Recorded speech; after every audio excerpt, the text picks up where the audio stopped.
Madam President, Excellencies, hell is breaking loose in Lebanon. As I told the General Assembly yesterday, we should all be alarmed by the escalation. Lebanon is at the brink. Of course, the Blue Line has seen tensions for years.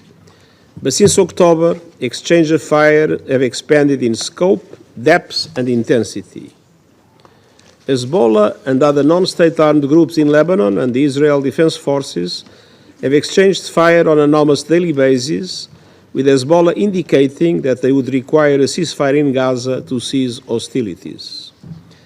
The exchanges of fire have been in repeated violation of Security Council Resolution 1701, and the daily use of weapons by non-state armed groups is in violation of Security Council Resolutions 1559 and 1701. Lebanese sovereignty must be respected, and the Lebanese state must have full control of weapons throughout Lebanese territory, and we support all efforts to strengthen the Lebanese armed forces. Madam President, since October, nearly 200,000 people within Lebanon and over 60,000 from northern Israel have fled their homes. Many lives have been lost. All these must stop. The communities of northern Israel and southern Lebanon must be able to return to their homes and live in safety and security without fear. Madam President, since the Emergency Council session on Lebanon on 20 September, in the wake of the remote detonation of pagers and handheld radios used by Hezbollah across Lebanon, hostilities have escalated dramatically. The past weekend saw heavy exchanges of fire endangering civilians on both sides of the Blue Line, with Israel's Defense Force striking approximately 400 Hezbollah targets in Lebanon, while Hezbollah launched hundreds of missiles, rockets and drones into northern Israel.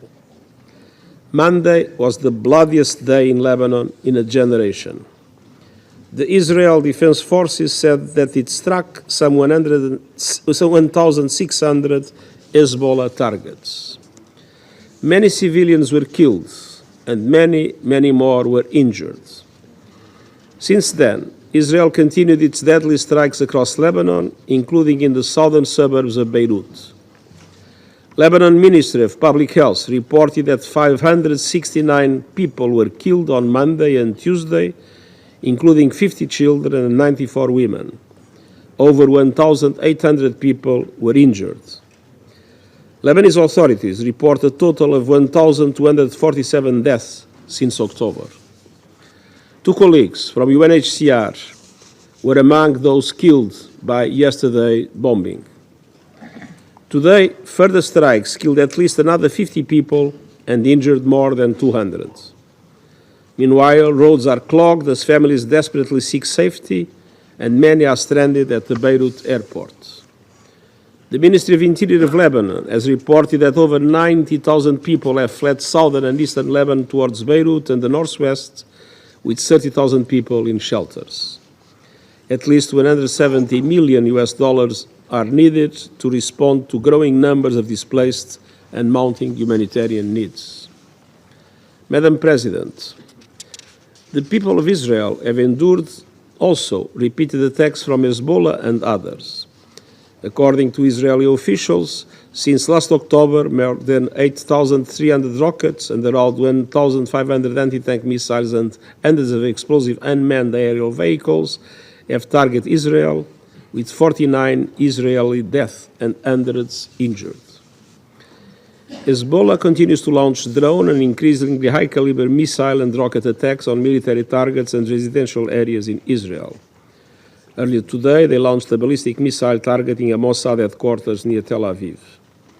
The ongoing rocket attacks have injured several people in Israel, with homes and other structures damaged. Monsieur le Président, les efforts diplomatiques se sont intensifiés afin de parvenir à un cessez-le-feu temporaire permettant l'acheminement de l'aide humanitaire et ouvrant la voie au rétablissement d'une paix plus durable. Nous soutenons pleinement ces efforts. En début de semaine, la coordinatrice spéciale de l'ONU pour le Liban, Madame Janine Emis Plaschert, s'est rendue en Israël pour des consultations insistant sur le fait qu'une escalade militaire n'était pas dans l'intérêt de personne. Le chef de mission du commandement de la force intérinaire des Nations Unies au Liban, la FINUL, le général Haroldo Lázaro, est resté en contact étroit avec les parties, soutenant l'accès humanitaire partout où cela est possible et continuant d'appeler à une désescalade immédiate. Malgré les conditions dangereuses, nos soldats de la paix restent en poste. Afin de réduire les risques pour le personnel de la mission, la plupart du personnel civil a été temporairement transféré au nord du fleuve Litani.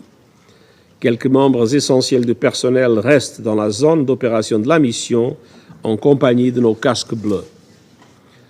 Je tiens à réaffirmer notre profonde reconnaissance envers nos agents de la paix, civils et militaires, qui servent le long de la ligne bleue, ainsi qu'à l'ensemble de tous les pays contributeurs de troupes.